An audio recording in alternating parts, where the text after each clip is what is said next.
What is going on, guys? Thank you so much for tuning in to yet another episode of the Sports Muse Podcast. I am your host, Kevin Brumley, and I am joined by my guy, Jimmy Nuts. James, what's up? Hey, how's it going? It's been a while. We haven't got to talk about the scraps going on in a bit, so I'm excited to be back and in the saddle again. Yeah, it's been a minute, man. They're kind of on a little bit of a lull with the UFC there toward the end of the year. This Saturday, we have the return of Conor McGregor.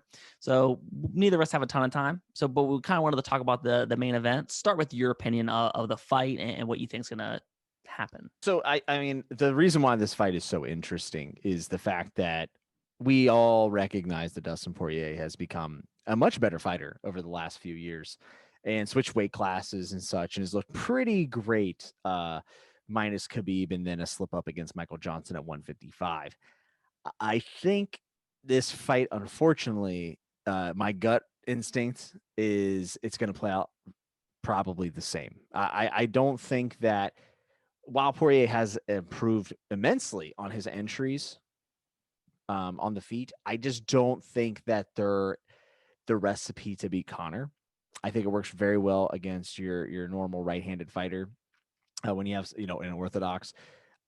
Being a southpaw, the last time we saw Dustin, and this is after he had made some of these corrections, and he was at 155. I think it was 2016. So I mean, still, there's been improvement on top of that. Michael Johnson was able to spark him.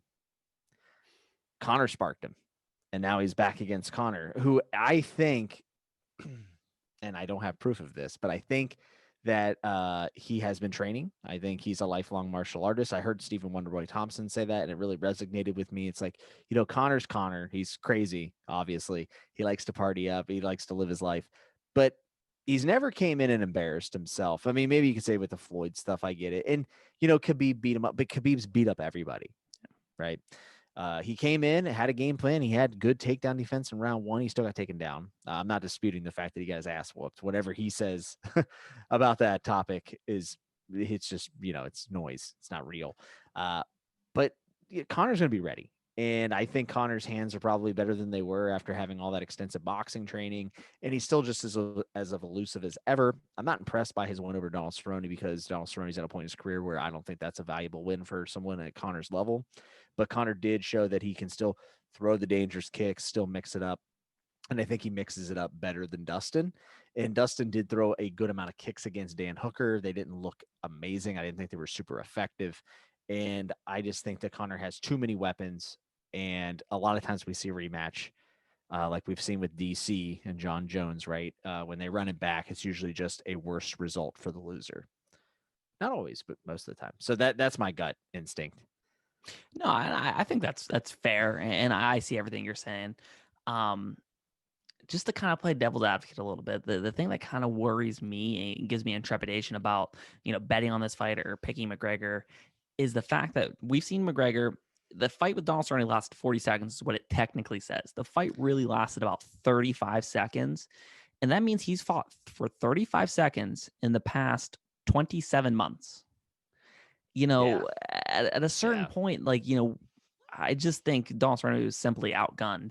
No disrespect to the guy, but he's kind of just outmatched. And I just, I get it. Like a lot of those guys, like a Dominic Cruz doesn't believe in ring rust, right? But it is a real thing to a certain point. I get it. He's a fighter, man, and he's like a Ponzinibbio. Yeah, exactly. And that's what I'm saying. I know Conor McGregor's on a whole nother level. But it's that general idea, he's 30, he'll be 33 this summer. Dustin just turned 32 yesterday. Oh, wow. So, I didn't know. yeah.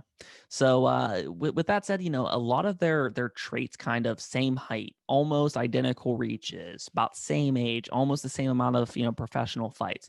A lot of the stuff, kind of lines up and they're parallels. I think Dustin I think he's a better fighter. And what I mean by that is look what he did to Max Holloway. I know Max Holloway was going up a weight class. He dismantled Max Holloway, and we've never seen that happen. Like, I get it. He lost twice to Volkanovski, even though the second time was kind of controversial, but like it wasn't in that manner. Like Poirier messed him up. And to that point, I think he's a better combination striker, and I think he's the better wrestler, and I think he's the better grappler. But there's something to be said about Conor McGregor, not only his mystique, because I think a lot of times we were talking off the air about, Anderson Silva, Habib, is sometimes a lot of those people lose the fight beforehand. And I don't mean with trash talk. Like Habib didn't trash talk, but this person is a legend. You know what they can do. And you're just like, don't let this happen. Don't let this happen. Don't let this happen. Yeah. And I feel like he's going to stay on the outside because he doesn't want to jump in, even though that's his game, man. He's a combination striker. He's not a pot shot guy. Not that McGregor's just a pot shot guy, but we saw it in the first fight. It started off a little bit McGregor, and then Poirier landed a pretty good combination, and McGregor kind of clipped him enough where it wasn't bad. He didn't go on wobbly legs, but you could tell he was hurt. And then he started ducking his head. He did it once, got lucky with it, and didn't get hurt from it. Ducked it again. McGregor put it behind his ear, knocked him out. Yeah. I just worry about something similar as far as Dustin. And both fighters are kind of, if you want to consider this a flaw, they're kind of front runners. When it's I get it. McGregor went long and hard against Nate Diaz the second time, but the first time he kind of quit. Against Habib, he kind of quit. And the way he quits is he gets submitted. He didn't really fight those submissions. Like the neck crank, like a guy of his caliber, you're telling me he can't withstand the neck crank or fight the neck crank or didn't see it coming. He should have at least fought the hands. Yeah, for like sure. he For seemed sure. like a guy Yeah. who was like, I'm trying to get out of here. Like, I get it. I've already lost this fight. The Nate Diaz thing, he just rolled to his belly, choked him, immediately tapped. I'm not calling him a coward or anything like that. And Dustin's much of the same way. When he's the hammer, he's great. When he's the nail, we see him wilt a little bit. Dustin has gotten better throughout his career because that was a big problem with Dustin early in his career. I just worry about the mystique of Conor McGregor being a little bit too big, and it's kind of in Dustin's head. Yeah, I do wonder that. I think some of that's toned down though because of having a limited audience and limited media and being quarantined. I think a lot of Connor's flair gets stifled whenever you don't put him in front of 10,000 rabid fans. So I could see Dustin coming in pretty calm, cool, and collected. Also, to give Dustin credit, Max Holloway did have a bit of a tear in the end of that fight where Max Holloway looked like, remember he had Dustin on the cage and you're like, oh, is Max going to welt him? And he didn't welt. And also Justin Gaethje was very close to beating Dustin, and Dustin weathered the storm. So I don't think it's a question. For me, it's not a question of whether Dustin could outlast Conor and be gritty and get into the third, fourth, and fifth round, where I think Dustin's heavily favored, if I'm being honest.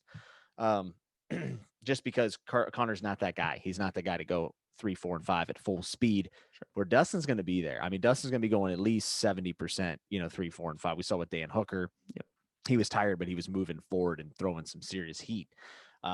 Whereas Conor can kind of glide into those rounds, I think. I just think stylistically it's a very hard matchup because of the way Dustin has always had trouble entering in, and he likes to throw a switch combo now where he throws the right followed by the left, where he takes a looping left and in with the right, and then he finds himself inside. I saw a really good breakdown somewhere on YouTube of it. I thought it was really interesting. But he leaves his chin up. If you watch Dustin, he's very much rock him, sock him, and his chin still hasn't tucked it down. And I don't know. I think Conor has gotten a lot stronger. To be fair, we haven't seen him have death touch at 155, where it's like one shot and you're out. We haven't seen that yet. Yeah, I mean, not putting somebody on ice, but he's. I mean, Eddie Alvarez, he buried him like 3 times. Nate Diaz, he was burying him. You know what I mean? So the power's still there, and that's what I'm not worried about one touch, like a one hitter quitter. I'm not worried about that as much as a clip and kind of the rest of the fight. Everything to a casual fan looks like it's fine, but if you kind of watch the guy and you're like, he's not fighting the same, like he's hurt, and it's that kind of thing. That's what I'm kind of worried about. Yeah, and when Dustin got down against Khabib, I can't get him off me. You could see that on the stool a little bit. So maybe if he, it's one thing to be losing a fight and come back. It's another thing to be hurt in a fight really bad and come back. So I wonder where Dustin will be if he finds himself on the canvas in the first round. To your point about Conor not fighting a lot, I'm going to be honest. I think because he's a lifelong martial artist and that he's always appears to be training, right? I wish we would have got more from the Donald Cerrone fight or somebody different because I wanted to see round 2 Conor. I wanted to see 3 minutes into the first round, Conor, because I wanted to see, did he train? Did he do his road work? Does he have the lungs? Has he gotten a little slicker with the combos, or is it still just the left hand? Obviously, he threw the kick, yada, yada, yada. We know what happened. I think that this actually plays into Conor's hand because Dustin has fought a lot. He's the fresher fighter, but he's also the person who's taken the most damage in this fight. He took a lot of damage versus Dan Hooker. And to be honest with you, I kind of felt like Dustin, I don't want to say like he looked like, wow, I'm not saying anything like that, but I thought he did look a little weathered against Dan Hooker, even in the first few rounds. And he was eating some big shots from Dan Hooker. Dan Hooker was able to take a step back and snipe a couple shots. And I'm just worried if Conor lands that after all the damage from the Hooker fight, all the damage from the Khabib fight, all the damage from the Holloway fight, Alvarez, Gaethje. I mean, damn, those are wars. Those are wars. And Conor, for all intents and purposes, doesn't have a lot of damage on him. No, and you're right. I've never, even prime Connor, I've never questioned his offensive game. Whether even he's fought for 35 seconds in the past 27 months, right? I'm not questioning his offense because I think it's always going to be there to a certain point. Much like Chuck Liddell, his offense was still there toward the end of his career, but it was just he couldn't take a shot anymore. I'm not saying Connor can't take a shot. What I'm saying is, like, defensively, I think that is what might be a little bit behind. The sparring, the every day of just seeing somebody try to throw punches at you. It's one thing to hit pads, but it's another thing to see like shots coming at you. Not that it has to be hard sparring for that to happen. Yeah. I just don't know how much, like, because he's always traveling. The dude's selling his whiskey and he's living his life and all this stuff. I just don't know how much he's been in the gym as much as training on the road and training at home. I just don't. If Dustin can get this out of the first round, it's not a cardio thing. If he can get this out of the first round and kind of just calm the nerves, settle things down, I think we have a fight. I just, I'm not 100% sure he can get out of the first round just because I rewatched that Donald Cerrone fight. Like, he's so hyper aggressive. Like, literally, they were like, start, and he sprinted to the middle and just started shouldering Donald Cerrone in the face. Like, the dude's offense is crazy. Like, he's a pit bull. He also knew that Donald would welt. Sure. I think he knew Donald would welt. I don't think you're going to see him come out like that. I mean, he might come out and throw like some wild fucking kicks because that's kind of what he does. Like, I think it's an intimidation factor. And also, what people don't realize, he throws that back wheel kick, and it's really to get in position because you take a step back, you're already out of the middle of the octagon. Now he's asserted, he's in his wide stance, and then you only have limited places to go. Sure. And then he's setting up the left, right? So we'll see. We'll see. I don't think it's going to be. If I had to put a money on it, I would say a Conor first round knockout. But with Dustin at a 255, if you're a betting fan watching this, man, I wouldn't mind that 255. Yeah, those odds seem off to me. Like yeah, 3-1's a little insulting to Dustin, I think. For a guy that has only fought a handful of times in the past handful of years, I just think it's just weird. I would have guessed money. Yeah, and that makes sense as far as if you understand lines and how the lines move. But it's just the idea of, if this were McGregor minus 220 and Dustin plus 170, I'd be like, okay, appropriate. But the fact that, it's trending toward Dustin 3-1, it's just kind of a little bit of a head scratcher. Yeah, and Dustin Poirier is a pretty likable guy. I mean, he does charity and all this stuff, and and I think this is a pretty big opportunity for him. I don't think that's lost on him. The thing I dislike about this fight, Cerrone, we didn't learn anything new about Conor, to be honest, that we didn't already know. If he beats Dustin Poirier, the one thing it does tell me, because we haven't known this for many years, is he still a top 5 guy at 155? Sure. And most people listen to this and they'll say, you're an idiot. Of course he's a tough dude. That division is so stacked. I mean, we just had Gaethje fighting for the belt. Don't forget, Dustin finished him. When Khabib's at the top, this division's just, I mean, it's wide open at this point. So Charles Oliveira. Yeah, dude, Charles Oliveira has been the dark horse for a minute now. I think that we will find out if Conor is going to be contending for the belt, obviously, if he wins. But I don't think we learned much new about Dustin. Of course, in redemption here, getting this loss back is a phenomenal thing for him. I'm not saying it's bad by any means, but we already know that Dustin's one of the best in the world at 155. We assume that Conor is. So like, I don't feel like we're getting a ton out of this fight, other than the fact that whoever wins this is going to be fighting for the belt, which is cool. But man, I just, I want to see Conor Tony. I want to see. I'd even like to see Charles Oliveira versus Conor. I think that's a phenomenal fight. Um, Justin Gaethje versus Conor is probably the coolest fight you could make at 155. Um, is Conor going to stay at 155? Is he going to go to 170 again? It's just, it's the question. So I'll ask you this.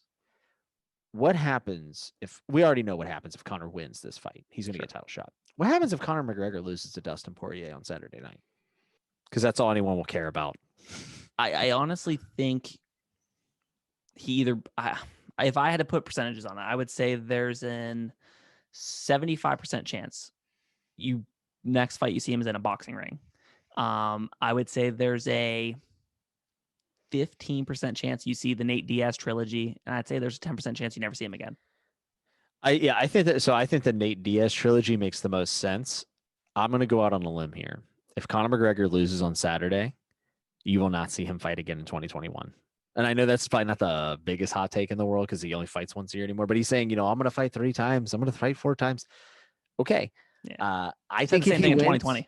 I think if he wins that July 4th card's looking good. It's looking real good. I think the fight that makes the most sense for Conor if he loses is Nate Diaz. That's probably why they're holding off on the Nate Diaz Justin Gaethje announcement. I would assume they want to see how this plays out.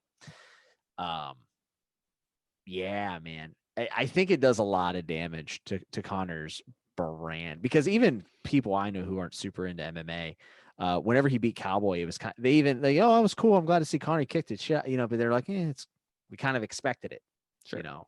And I think it's because we have a lot more people with it being exposed on ESPN every day. People are talking, and the analysts, they don't always get it right on ESPN, talking about MMA, but they were very upfront. You say, Cerrone's a guy who's been knocked out 3 of his last 4. And so like, there is a very real time bomb for Conor. I think he has to win this fight. I actually think the pressure might be more on the guy who beat the guy prior. Yeah, and I don't think pressure is something that Conor McGregor feels at all, which is a good thing for him. I just think he's no moment's too big for him. But yeah, I think if he loses, I think there's a great, great, great chance the next time you see him is against like a Manny Pacquiao. Like, it's a win-win for Conor McGregor. He makes a ton of money. Manny Pacquiao's washed. He'd have I don't want to say a legitimate shot. Manny Pacquiao's a great, great boxer, but he's way past his prime. I think you would see something to that effect.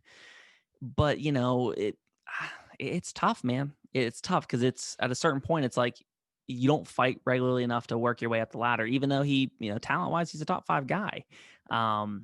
It's just a really difficult situation, but it's definitely going to be interesting because, like I said, I don't know if there's a combination striker that can beat Dustin at 155. I really do think he's the best in the world as far as that goes. I don't think there's anybody who can stand at range with Conor McGregor, and I don't know really anybody besides Khabib and maybe Gaethje who'd want to dive into the inside of Conor McGregor. It should be exciting. If you guys like the episode, click like and subscribe. Show your boy some love. James, I almost called you Jimmy. James, plug your channel.